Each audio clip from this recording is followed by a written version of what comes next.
Good day everyone. Today I'm going to show you how to post on Instagram with two accounts in private. First, you need to open Instagram. Once you're inside Instagram, tap on your profile. After tapping that one, tap the option and then tap on settings and privacy. Scroll down to account privacy. As you can see, my account is currently private. We need to turn that off and then tap change. And then go to Instagram again and try to post something.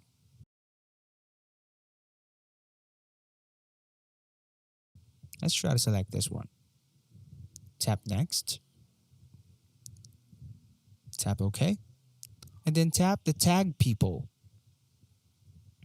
Once you tap on that one, tap the invite a collaborator. You can tag your other account or your friend's account on this one. And then after doing that, just tap the check button right here and you're good to go. And that's pretty much it. Thank you so much for watching this video and we'll see you in the next one.